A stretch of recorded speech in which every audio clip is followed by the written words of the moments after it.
Amis du bout des ondes, chers téléspectateurs, chers internautes, bonjour et bienvenue dans votre émission Icône. Il y a bien de gens qui travaillent dans l'ombre pour le développement de ce pays. Et l'un des secteurs clés qui booste le développement d'une nation, c'est bel et bien l'éducation. Nous sommes ce matin à Calavi, quelque part, pour rencontrer une personnalité du monde de l'éducation, une personnalité qui a travaillé dans l'efficacité, mais dans l'effacement total. Il faut vraiment le chercher pour le retrouver, parce que c'est un technocrate chevronné. Un technocrate chevronné qui, malgré la retraite, continue de bâtir cette Afrique qui a besoin de ses bras valides. Nous sommes avec M. Wilfried Djenoté. Bonjour. Bonjour, Valentin. C'est un plaisir pour nous de nous retrouver dans votre cachette, dans votre villa, pour faire cet échange avec vous. Et nous espérons que pendant 52 minutes, nous irons à votre connaissance et cela édifiera quelque part. Monsieur Djenoté, dites-nous, lorsqu'on dit Wilfried Djenoté, c'est qui? Wilfried Djenoté, Valentin, je te remercie pour cette émission. Et Wilfried Djenoté est un citoyen béninois ordinaire comme tous les citoyens. Et mon identité, c'est que je suis un enseignant. Et un enseignant, et là où je suis rendu aujourd'hui, je suis un consultant forgé par la force de mes bras, avec le soutien, l'appui de tout ce que j'ai eu à côtoyer. Et on aura peut-être le temps d'aborder cela. Voilà. Tout a commencé où? Tout a commencé... Je suis né le 30 janvier 1960, on m'a dit, à 19h30, à la maternité d'Abomey.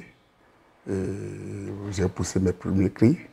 Justement, c'est ça qui a valu mon nom, un prénom Fifame, parce que c'est ma grand-mère paternelle qui m'a donné ce prénom. Elle était à Abomey, à la maternité, et était en prière pour que ma maman accouche dans de très bonnes conditions. Et quand on lui a annoncé qu'elle a accouché, elle a dit Fifame, elle a accouché dans la paix. Et Martin, le 30 janvier, c'est Martine. Donc on m'a donné Martin parce qu'il n'y a pas de Martin dans le calendrier. Et Wilfried, pendant que je naissais, il y avait un homme politique dont le prénom intéressait beaucoup mon papa, et un certain Wilfried Bourgatner. Donc il m'a donné le prénom Wilfried. Donc on m'appelle Djenoté Frère Martin Wilfried. Et tout petit, on a conscience de rien. Mon père, en tant qu'instituteur, est resté à Tofor. Et il a fait les villages lacustres. Et je n'ai pas conscience de ce temps. Après, il est parti à Segbana. Il a fait Segbana Bembereke. J'ai des bribes de souvenirs. Mais il y a aussi quelques photos qui m'ont permis quand même de me donner une certaine idée de par tout ce qui s'est passé. Mais j'ai pris conscience vraiment que j'étais un petit garçon quand je suis arrivé à Kobe. Mon papa est revenu à Kobe. Et en 1965, j'avais 5 ans. Comme j'étais fils d'instituteur, j'ai été autorisé à être auditeur libre au CI. Et c'est comme ça que j'ai commencé mes études. Donc vous avez commencé chez vous?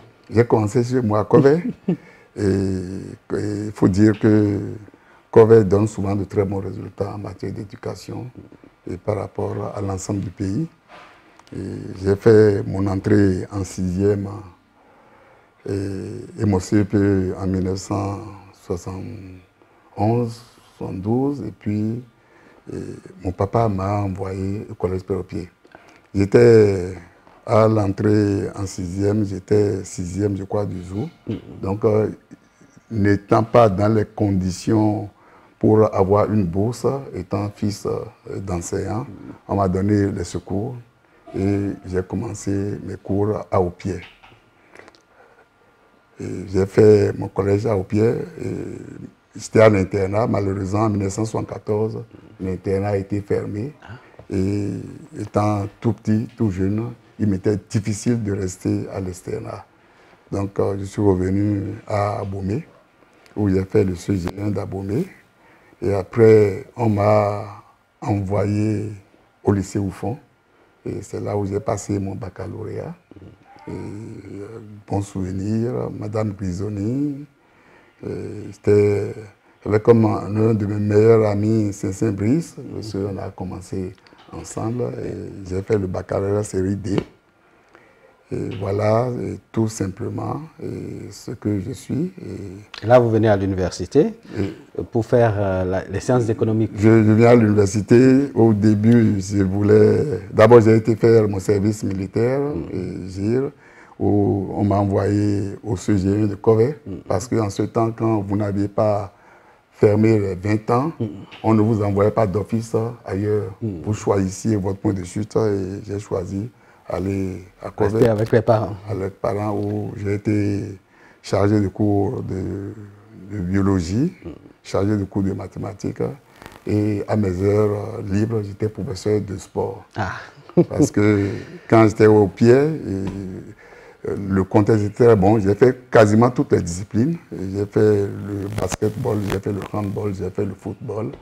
J'ai fait le tennis de table, et j'ai fait le volleyball. Wow. Et quand je suis arrivé à Abomey, j'étais titulaire de l'équipe de basketball du lycée Oufon, et titulaire dans l'équipe de handball. Et il m'arrivait de représenter l'école et le zoo au lancer du poids. Voilà. Et, vous êtes pluridisciplinaire en sport. Là, j'étais professeur de sport. Donc, après ma mission, je suis parti à l'université. Je devais faire la CBG. Je ne vais pas raconter ça et les téléspectateurs vont se moquer de moi.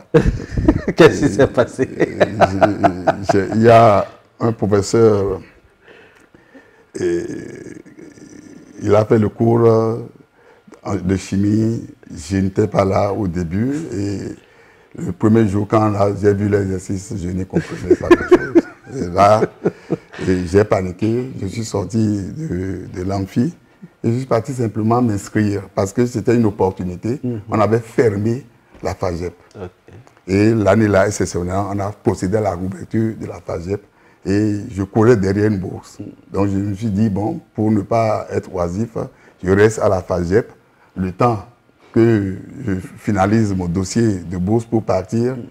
Et hasard des choses, l'année-là a été une année écourtée pour rattraper l'année blanche que nous avions connue par le passé. Donc vous avez fait 2 années.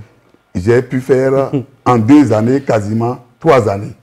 Donc nous étions 623 en première année à la FAGEP. En 7 ans? Oui, on était 623 et puis on faisait les cours dans le petit amphi, après sous les paillotes. Et nous étions 44 admis. Wow. Et là, ça m'a dopé le moral. À la première session, il y a eu d'autres qui ont été récupérés à la deuxième session. Et j'ai dit, mais qu'est-ce que j'irai foutre encore à l'extérieur? J'ai fini. J'ai fini les sciences éco et je n'ai pas eu de retard. Et à mon grand déplaisir, au moment de nous repartir, on m'a envoyé au ministère de l'enseignement. J'étais le point focal de ma cohorte pour être déployé. Et quand j'ai su qu'on m'a envoyé à l'enseignement, j'étais tout furieux. J'ai été voir le monsieur à la fonction publique et là, je me suis mis à crier. Et il m'a dit, mais qu'est-ce que vous voulez d'autre? Qu'est-ce que vous voulez? Je vous ai envoyé au ministère du Commerce. Qu'est-ce que vous désirez de plus? J'ai dit, moi. Vous m'avez envoyé. Et il m'a dit, mais ce n'est pas vous un tel. J'ai dit non, que moi c'est Wilfried Dianotin. Et là, il a mis la main sur la tête et dit, oh, qu'est-ce que j'ai fait? Et je lui ai dit, vous êtes sûr que vous voulez m'envoyer au commerce? Il a dit, oui. Je dis, bon, je vais prendre service en enseignement. Et si j'avais à le refaire, je le referais. Donc je suis parti, on m'a envoyé au CGE de Bopa.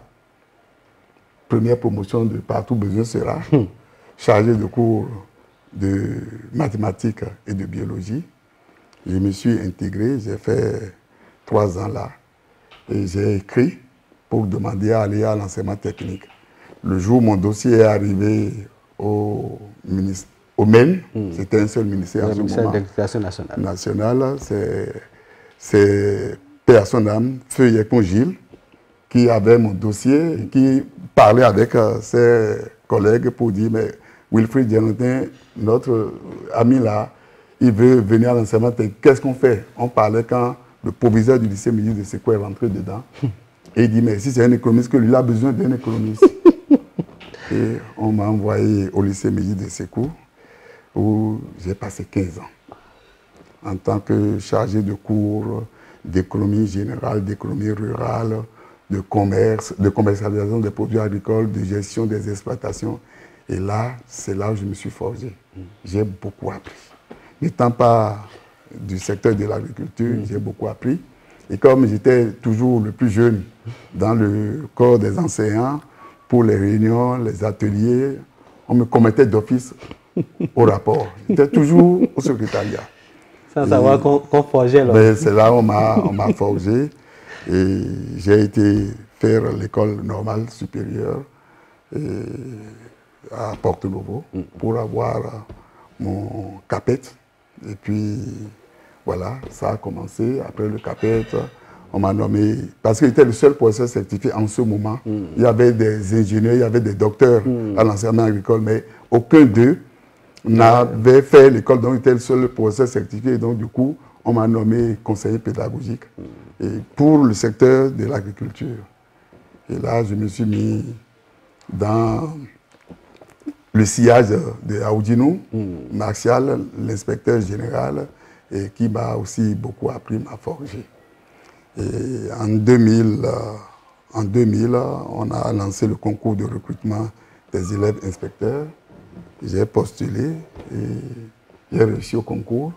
Après ma réussite au concours, élève inspecteur, j'ai été faire 1 an à Paris, à l'Académie de Paris, et à Gambetta, et à la DAET. Donc, on nous a intégrés en tant qu'inspecteur stagiaire dans le corps des inspecteurs IAIPR à Paris. Et j'ai fait 1 an.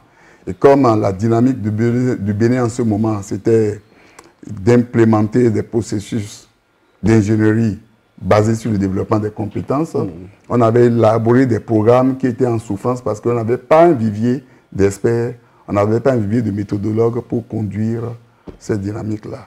Et là, dans le cadre de notre formation, on est parti faire 6 mois au Canada et pour nous imprégner dans le processus d'ingénierie de l'approche par compétences.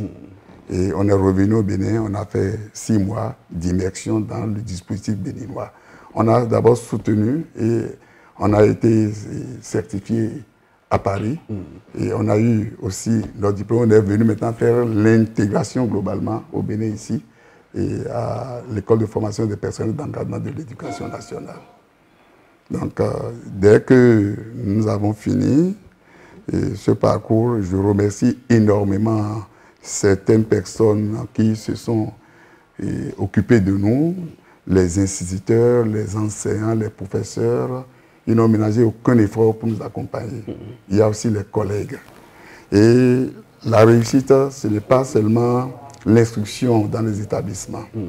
Ce n'est pas l'instruction dans les établissements. C'est une dynamique de groupe. Surtout quand j'étais à la FAGEP, on avait formé, nous étions des frères.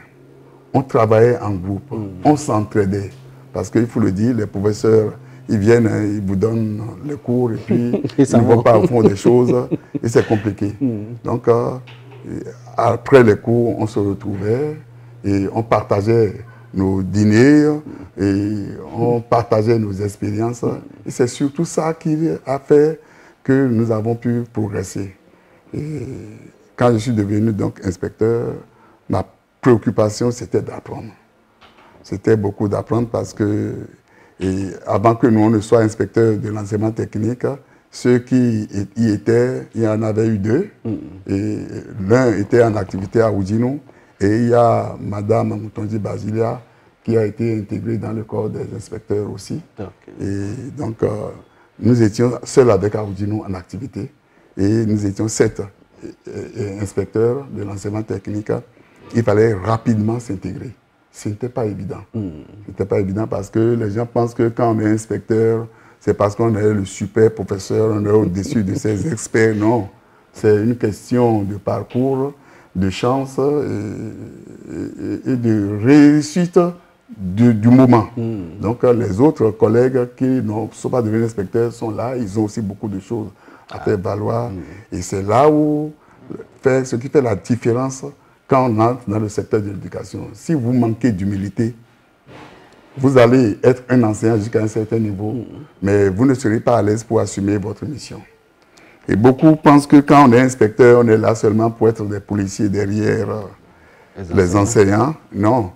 Et inspecter l'enseignant, et faire des formations, et faire des visites d'établissement, contrôler les établissements, ce n'est que quasiment 30% du temps du travail d'un inspecteur.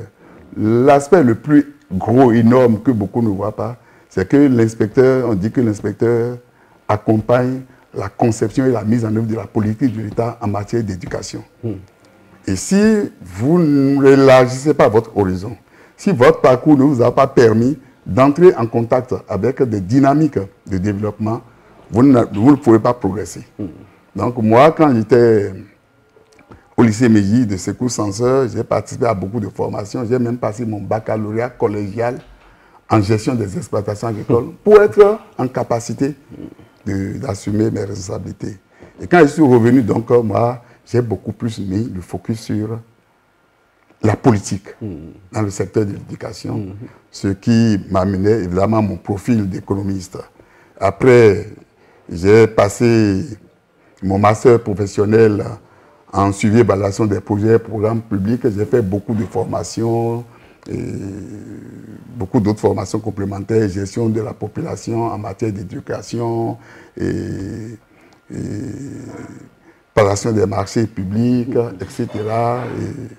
Donc j'ai capitalisé tout ça et je me suis dit, je suis beaucoup plus à l'aise dans la planification stratégique opérationnelle. Donc j'ai intégré le groupe, la task force de planification du secteur de l'éducation. Et c'est vrai, j'étais inspecteur, mais je consacrais pas mal de mon temps à ça. Donc voilà à peu près mon parcours et j'ai été appelé à faire valoir mon droit à la retraite à 55 ans en 2015. Donc depuis 2015, je suis à la retraite. Un retraité heureux. Alors lorsqu'on regarde ce parcours, surtout je prends la première partie, c'est la formation. Au cours de votre formation scolaire et universitaire, qu'est-ce qui vous a le plus marqué? Pour ma formation scolaire, ce qui m'a marqué, c'est le regard des instituteurs sur les élèves que nous étions en ce moment. Les instituteurs, dans le temps, étaient vraiment prompts à vous soutenir, à vous accompagner. On pensait qu'ils nous chicotaient, ils nous flagellaient et pour nous maltraiter. Mais derrière, ils avaient beaucoup de cœur. Et moi, j'étais fils d'instituteur, donc je n'étais pas très mal loti par rapport à mes autres camarades. Mais j'ai réalisé que la plupart de mes camarades qui n'avaient pas les moyens de subvenir à leurs besoins étaient souvent les pupilles des instituteurs. C'est à eux qu'on commandait les repas en sachant que le maître n'allait pas finir son plat et leur donner. Il y a cette attention, surtout quand vous faites un peu d'effort, vous vous mettez à travailler. Vraiment, les instituteurs nous valorisaient, connaissaient chacun de leurs élèves, ce qui n'a pas toujours été le cas. Ça m'a énormément marqué.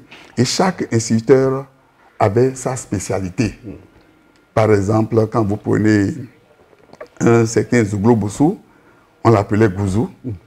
Et d'autres, c'était Gioriol, parce que chacun avait son manuel dans lequel il donnait les exercices. Et vous avez l'obligation, s'il est Gouzou, de faire tous les exercices possibles qui se trouvent dans ce manuel-là. Et au collège, Père au pied, ce qui m'a marqué, c'est une école confessionnelle. Mais vous gardiez vos statuts de laïc.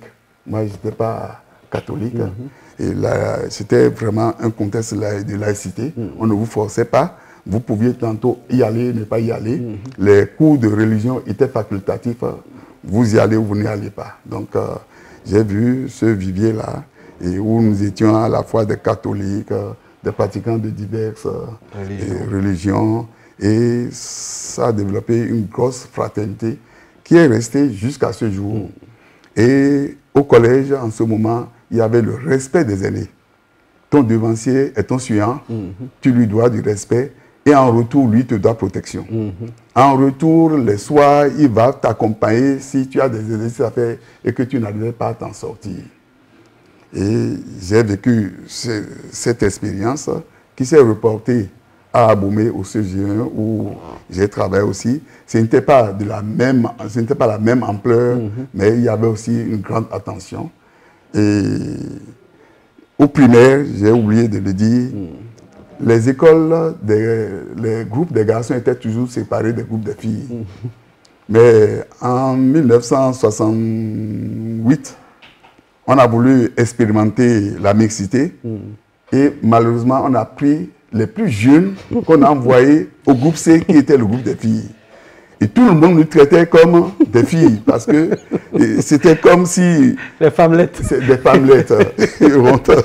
Mais ça ne m'a pas beaucoup dérangé puisque derrière, je n'étais pas un écolier extrêmement brillant, mais quand même, je m'en sortais donc au-delà des regards des premiers jours, les gens, ce que ce n'était pas une mauvaise chose.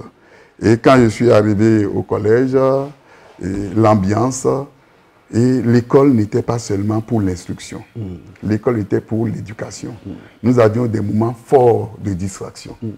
Vous aviez l'obligation morale de participer à une activité, soit sportive ou à une activité culturelle, d'animer au-delà des cours votre établissement.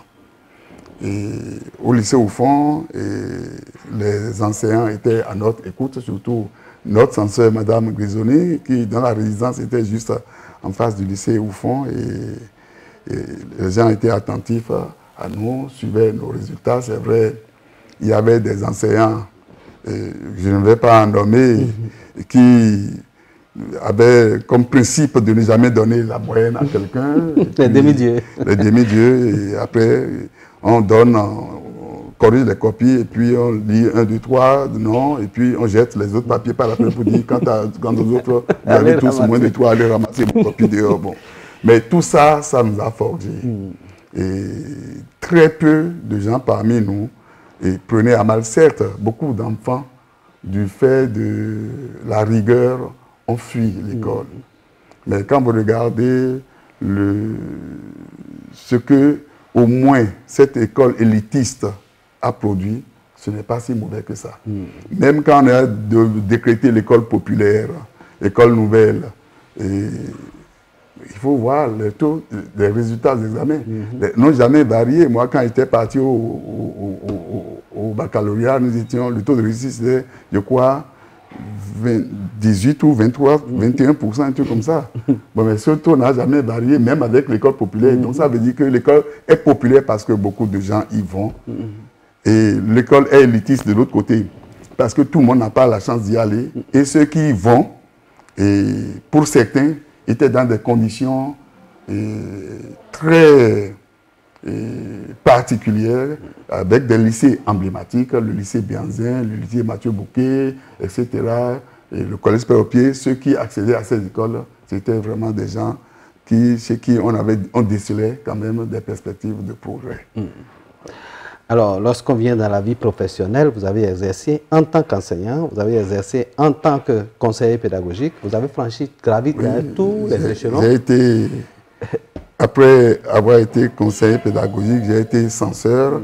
Après avoir été censeur, j'ai été directeur départemental de l'enseignement secondaire et de la formation technique professionnelle de l'Atlantique du littoral. Et j'ai été nommé d'abord inspecteur général adjoint avant d'être nommé directeur départemental.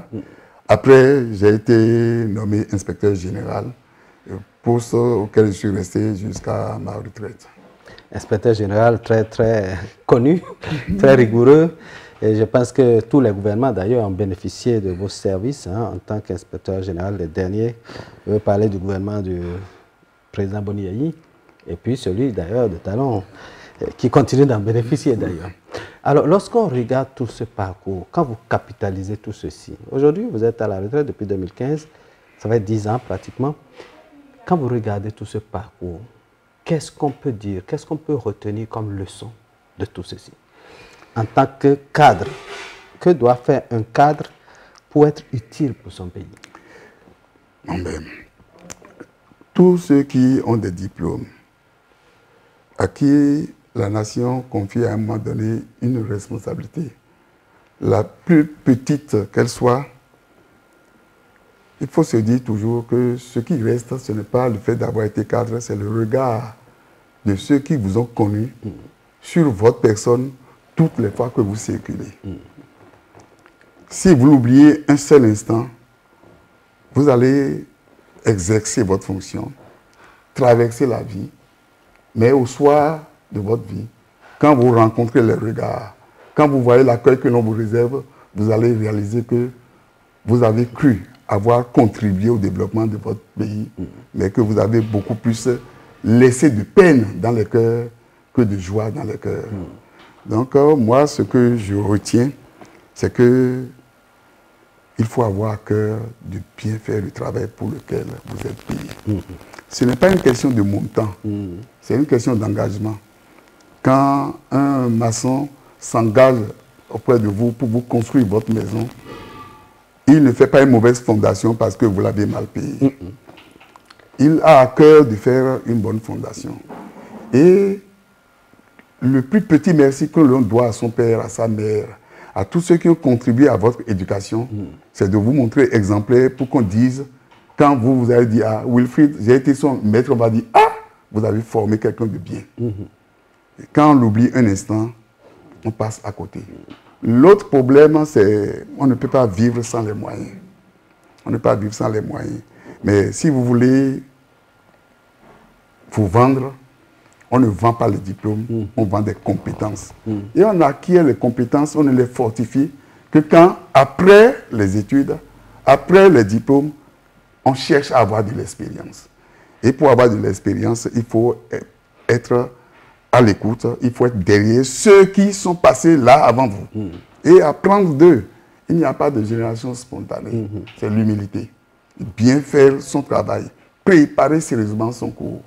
Et quand vous êtes dans la classe, distribuez équitablement votre regard sur tous les enfants qui vous sont confiés. Et ce n'est pas à vous de faire une sélection au niveau des enfants. C'est le système qui, dans sa globalité, selon les principes et les règles édictées, qui se chargera d'arbitrer et de dire celui-ci. Mais dès l'instant où vous estimez que cet enfant n'est pas bon, il n'est pas bon, et cela. Moi aussi, j'ai commis mes erreurs. J'ai commis pas mal d'erreurs sur mon parcours, surtout quand j'étais en mission d'enseignement. Je n'avais quasiment pas de formation. J'ai blessé des élèves. Mais avec le temps, quand j'ai reçu des formations, quand je me suis mis au contact des enseignants exemplaires, j'ai commencé par réaliser que, au fait, ces cris, ces injures, ces propos, au lieu d'aider les enfants à surmonter leurs difficultés, à les intégrer dans le groupe, les ont beaucoup plus écartés du groupe. C'est compliqué, mais quand vous avez fait se construire pour un certain temps, vous commencez par sentir une acceptation générale. Vous commencez par réaliser que vous êtes intégré dans le corps auquel vous appartenez, que vous êtes aimé.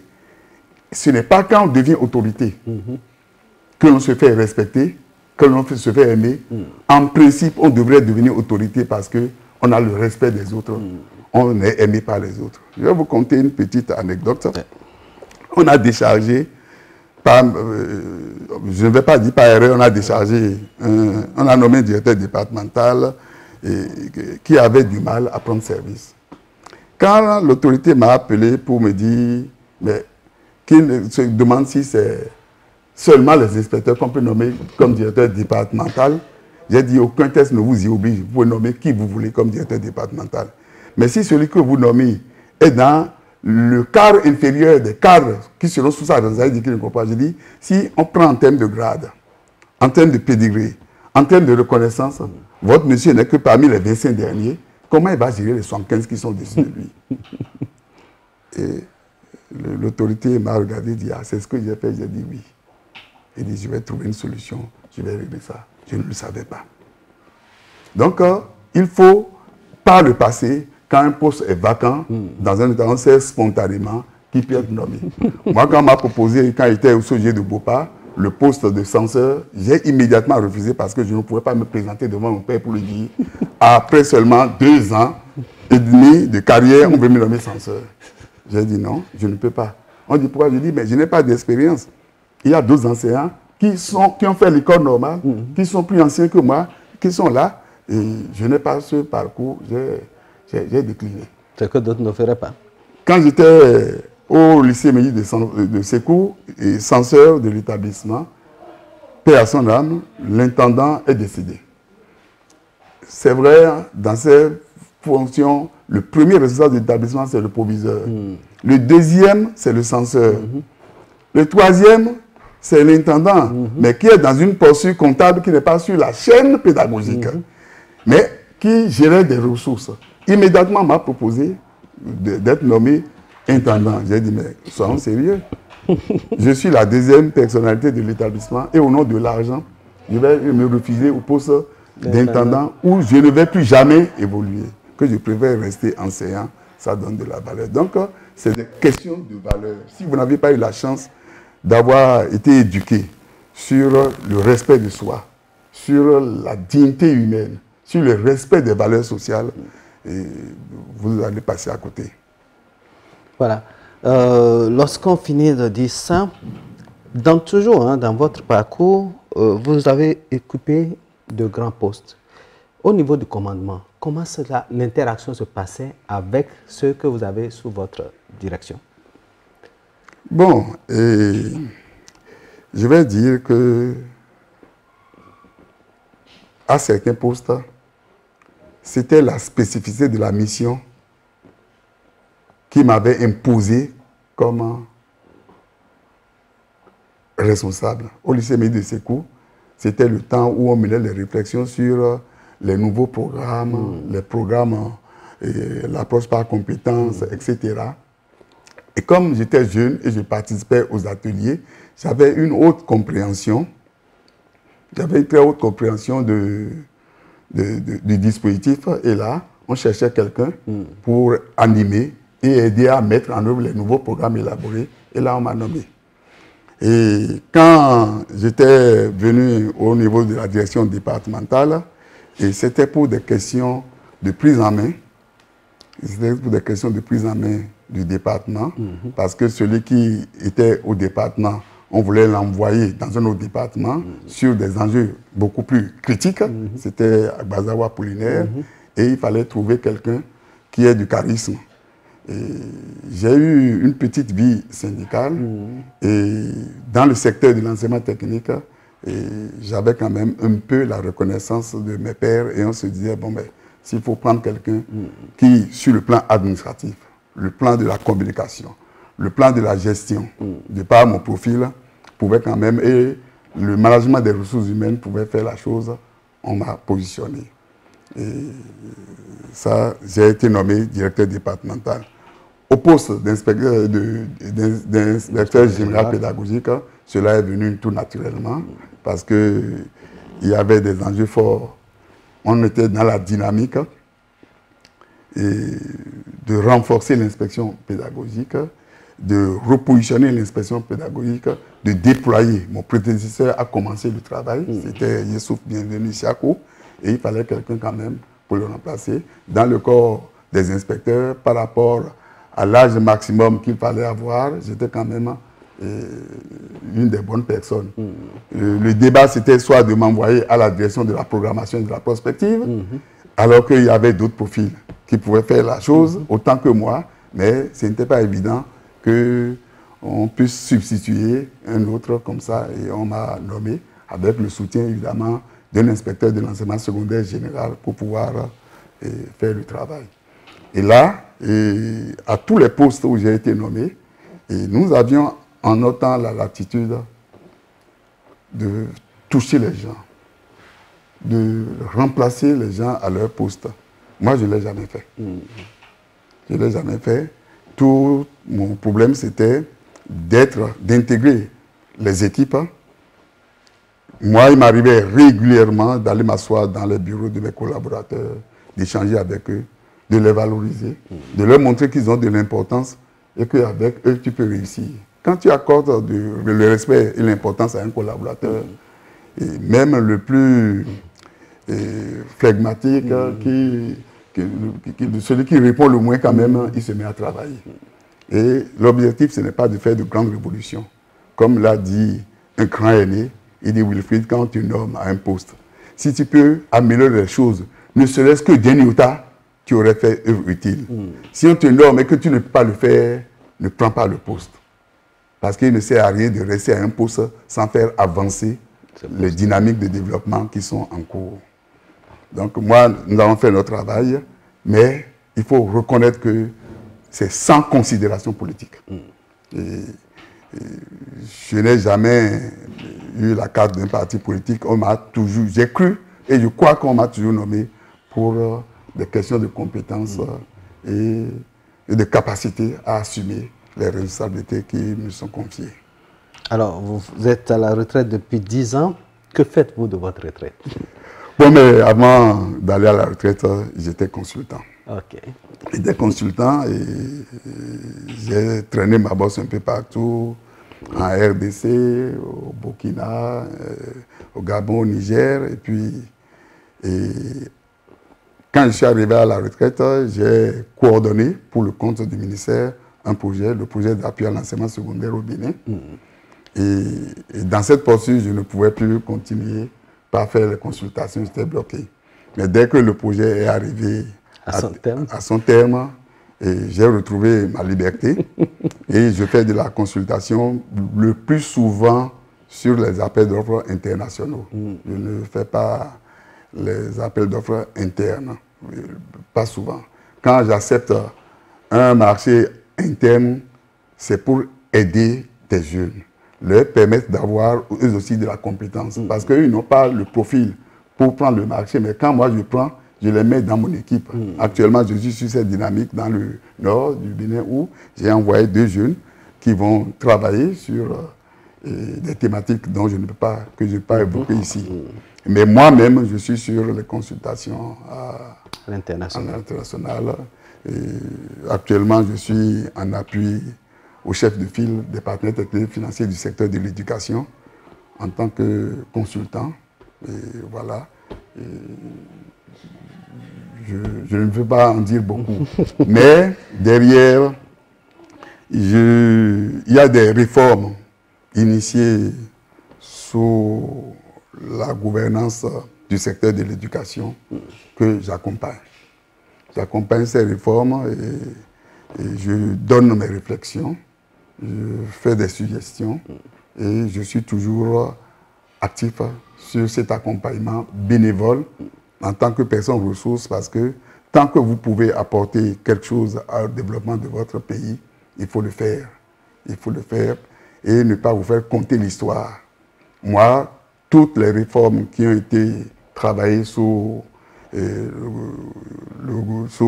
l'ancien président Yahi Boni, tout ce qui a été fait sur le secteur de l'éducation sous Talon, je suis resté quand même connecté parce que la vie est une continuité. Et si demain, en tant que personne ressource, on nous invite, qu'on soit en capacité de dire ne nous trompons pas, ne recommençons pas des choses qui ont déjà été faites, capitalisons ce qui existe pour faire des économies à la nation. Alors, lorsque vous regardez votre parcours, vous avez connu plusieurs systèmes éducatifs, d'abord en tant qu'apprenant, après en tant que décideur. Quand vous regardez tout ce système-là, est-ce qu'aujourd'hui, ça permet de répondre aux besoins du moment?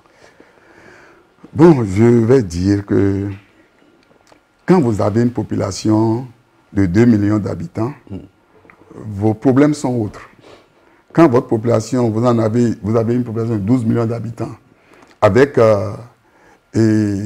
des pays environnants qui sont dans la quête de leur développement économique et que la pression de l'emploi commence par peser, vous voyez autrement les choses. Moi, j'appréciais le système élitiste, et tout jeune, parce que on dit le Bénin, quartier latin, on parle du Bénin, mais mon regard a été autre quand j'ai vécu l'école nouvelle. L'école nouvelle avec vraiment la bonne volonté, mais derrière des travers et de la malgestion qui n'a pas permis d'atteindre les objectifs poursuivis. C'était noble, les intentions étaient nobles. École nouvelle égale unité de production. C'était pour booster le pays. Mais quand on a mis fin à l'école nouvelle et nous avons enclenché la dynamique d'après la conférence des forces vives de la nation, avec les réformes qui ont suivi et qui ont mis le focus sur l'enseignement et la formation professionnelle, je vais dire qu'il y a eu une massification, une ouverture, un élargissement de l'offre de formation, du point de vue qualitatif et du point de vue quantitatif. Il y a plus de possibilités que par le passé. Et c'est un défi permanent de scolariser les enfants. Ça a un coût. Et quand ceux qui ne le savent pas, quand on regarde les montants injectés dans la formation technique et professionnelle, concurremment à l'enseignement secondaire général, on sent qu'il y a une ambition de positionner le pays sur les perspectives d'emploi pour les jeunes. Maintenant, une chose est d'avoir l'intention, autre chose est d'y arriver. Parce que celui qui porte l'intention ne sait pas et ne maîtrise pas nécessairement tous les méandres par lesquels l'intention est traduite en action. Et là, c'est là où, dans ces méandres que se trouve le diable le plus souvent. Donc, les intentions sont bonnes. On est en prière pour notre jeunesse.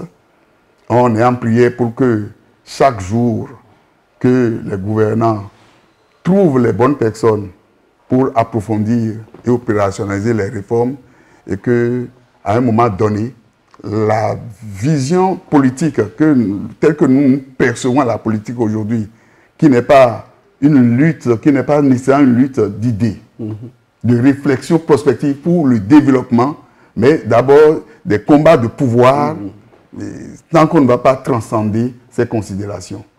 Que l'on rentre dans une dynamique pour dire, nous avons des vues divergentes, mais in fine, nous voulons que le pays se développe.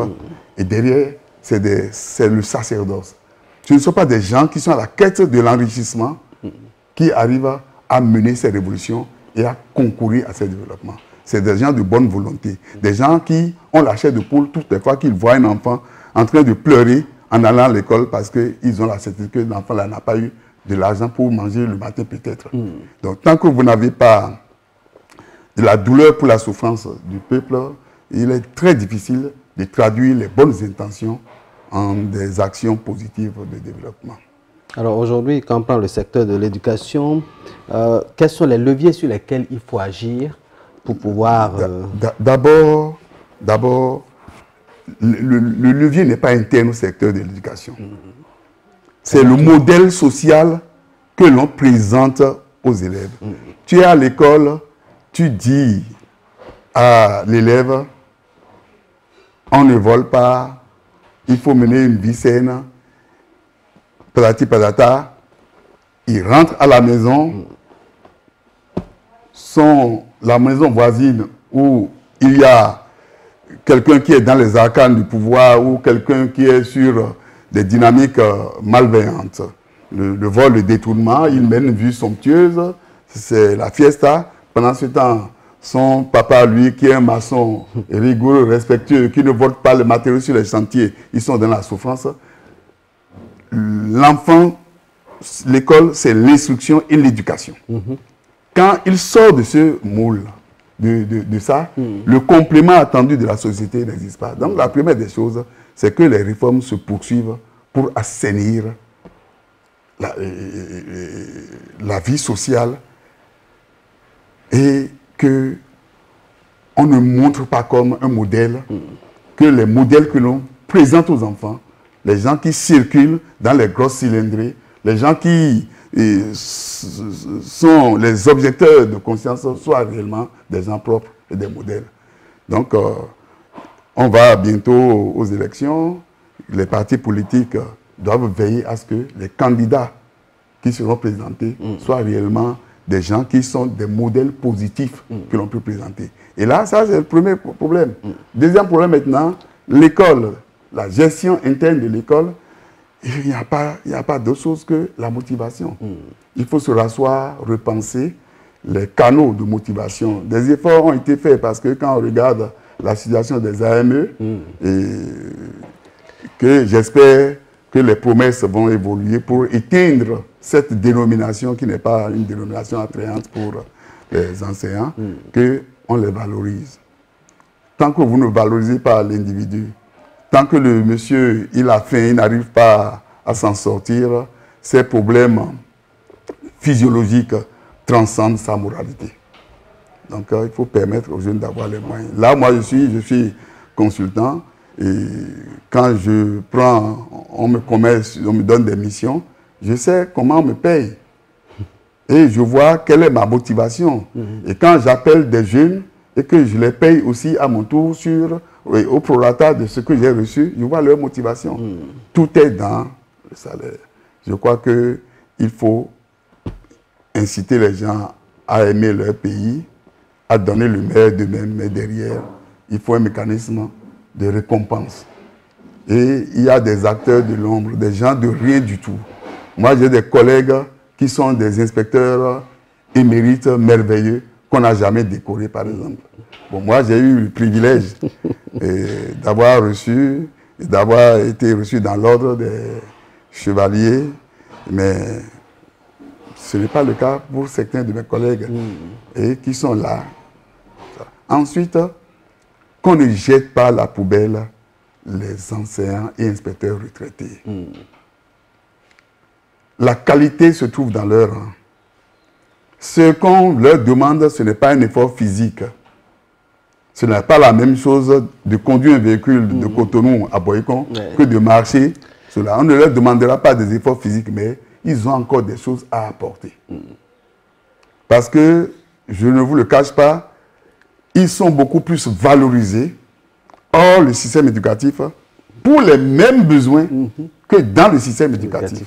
Donc, il faut revoir des mécanismes pour continuer par profiter de leur expertise. Et je crois que des efforts sont faits, que la chaîne ne soit pas rompue, que l'on continue toujours par soutenir l'école. Avant de terminer cette émission, parce que là, le temps qui nous est imparti tire à sa fin, entre-temps, vous êtes marié, vous avez des enfants, on a oublié cet épisode-là. Parlez-nous brièvement de cet épisode. Comme beaucoup de Béninois, j'ai eu un premier enfant avec une femme, et c'était la fougue de la jeunesse. On prenait pas la mesure des responsabilités. Et ce n'est pas allé loin, c'est mon garçon aîné. Après, je me suis marié. Et là, j'ai fait 4 enfants. Aujourd'hui, donc, je suis père de 5 enfants. Et j'ai 3 petites filles. L'aîné vient d'avoir même son BPC. Mais j'ai été à une très bonne école en matière de gestion des ressources humaines parce que mon papa a fait pas mal d'enfants. Là où je suis, je crois que j'ai 36 petits frères vivants derrière moi, mon papa. Donc, j'ai aussi appris à la maison à gérer les ressources humaines. Je continue toujours par m'assumer dans la famille, dans la société. Et outre mes enfants, vous allez voir peut-être tout à l'heure, j'ai récupéré dans le quartier des orphelins, des enfants orphelins que j'ai scolarisés et qui sont traités au même titre que mes enfants. Quand j'achète une moto à l'un, j'achète à l'autre.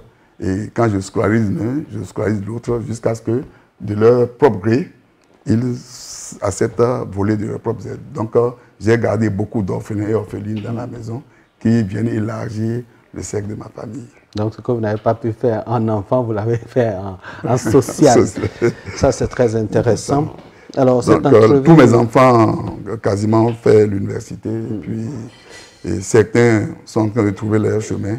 Mais d'autres, comme la plupart des jeunes, sont en quête de d'un emploi stable. Et voilà. Et si vous allez en face de moi maintenant, j'accompagne mon deuxième enfant, qui est un ingénieur agronome, pour expérimenter et implémenter un dispositif de production périurbaine, de maraîchage et autour des villes pour desservir les communautés.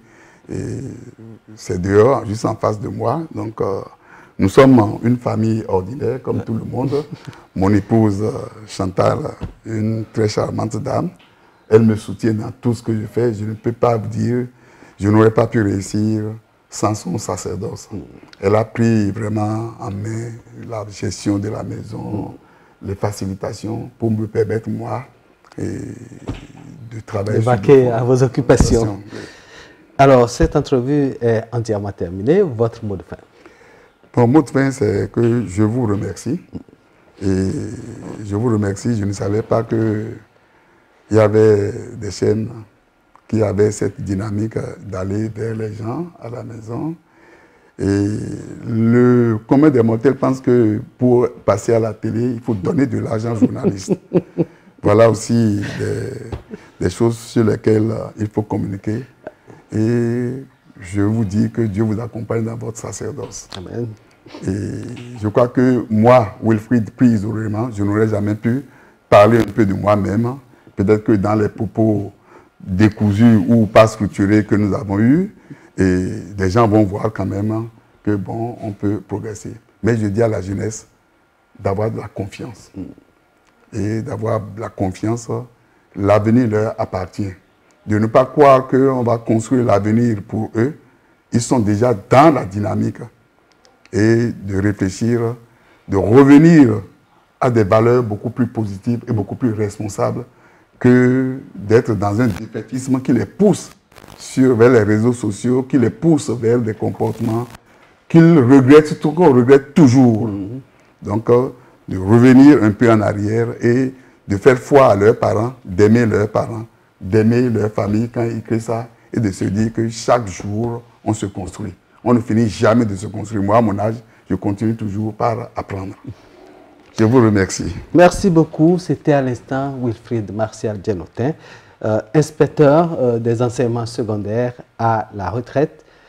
Avec lui, je pense que vous avez tiré une leçon. On peut quitter donc le bas niveau, gravir les échelons jusqu'à se retrouver au sommet de l'Himalaya. Chers amis internautes, chers amis téléspectateurs, merci de nous avoir suivis. Gardez votre position d'écoute parce que nous aurons encore davantage à la découverte de ces personnes qui continuent de faire et d'écrire les pages de l'histoire de notre pays pour le développement certain du Bénin et de l'Afrique. Merci à chacun et à tous.